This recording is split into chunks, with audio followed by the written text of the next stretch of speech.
Hello students, question है how many time constants will elapse before the charge on a capacitor falls to 0.1% of its maximum value in a discharging RC circuit। तो इसमें कह रहा है, इस question में कह रहा है कि कितने टाइम कांस्टेंट्स के बाद, ठीक, डिस्चार्जिंग सिचुएशन में, यानी कैपेसिटर जब डिस्चार्ज हो रहा होगा, बैटरी से डिस्कनेक्ट कर दिया गया होगा, क्लियर कट आंसर है। तो चार्ज जो है बिकम्स, यानी चार्ज गिर जाता है, यानी चार्ज जो है डिक्रीजिंग ऑर्डर में होता है यार। तो कहता है charge falls to 0.1% of its maximum value. जब कैपेसिटर कंप्लीटली चार्ज होता है तो उस केस में जो चार्ज का अमाउंट होता है वह मैक्सिमम वैल्यू होता है, ठीक। तो कितने टाइम कांस्टेंट्स के बाद जो है उसका वैल्यू जितना है उसका 0.1% चार्ज रह जाता है। क्लियर हो गया?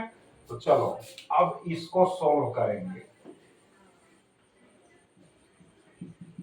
तो डिस्चार्जिंग है, ठीक है। तो Q इज इक्वल टू हो गया, कैपिटल Q लिख दिए, यहां मैक्सिमम वैल्यू हो गया e टू दी पावर हो गया माइनस टी अपॉन हो गया RC। क्लियर हो गया?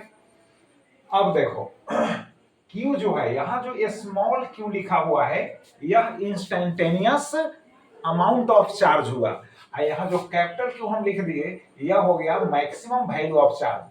अब अगर स्मॉल लेटर यहाँ क्यू लिखे तो यहाँ लिख देंगे स्मॉल क्यू, तो उसमें ऐसे हम लिख देंगे, यहाँ पर क्यू नॉट लिख देंगे। क्लियर? अदरवाइज कैपिटल क्यू है ना, हम लिखते हैं, उससे भी कोई प्रॉब्लम नहीं है।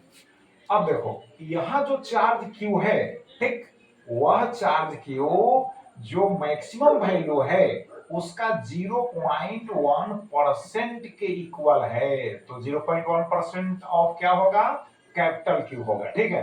तो दिस इज इक्वल टू हो जाएगा 0.1 अपॉन होगा 100 इंटू होगा कैपिटल क्यू। अब डिसिमल को रिप्लेस कर देंगे तो यहां हो जाएगा एक जीरो और पुट कर देंगे, इंटू होगा कैपिटल क्यू हो गया, this is equal to Q by हो जाएगा 10 टू दी पावर 3 हो गया।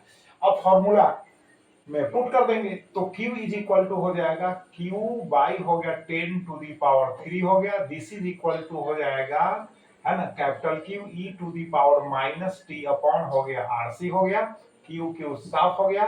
अब देखो यहाँ पर 1 अपॉन 10 टू दी पावर 3 हो गया, यहाँ पर e to the power t by RC हो गया, यह माइनस है 1 अपॉन कर दिए, पॉजिटिव हो गया।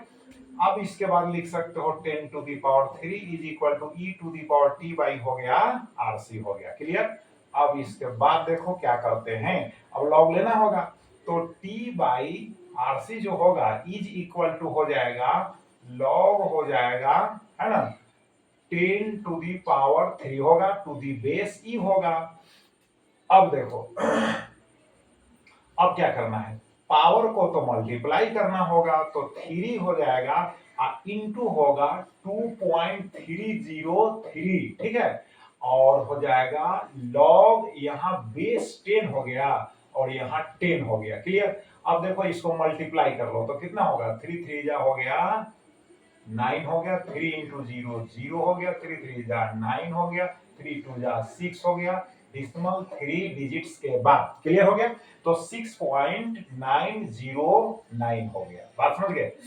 अब देखो यहां पर जो है log 10 का वैल्यू हो गया 1, और 1 से मल्टीप्लाई करेंगे तो कोई चेंज नहीं होगा, तो अप्रोक्सीमेटली हम लिखेंगे 6.9। क्लियर हो गया? तो t इज इक्वल टू हो गया 6.9 इंटू RC।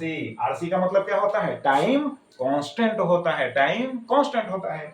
इसका मतलब है कि t का वैल्यू जो है कह रहा है कि 6.9 टाइम्स द टाइम कांस्टेंट जो है। बात समझ गए? जो अमाउंट ऑफ चार्ज है फॉल्स हो जाता है, गिर जाता है ना, यानी वहां तक पहुंच जाता है। कहां तक?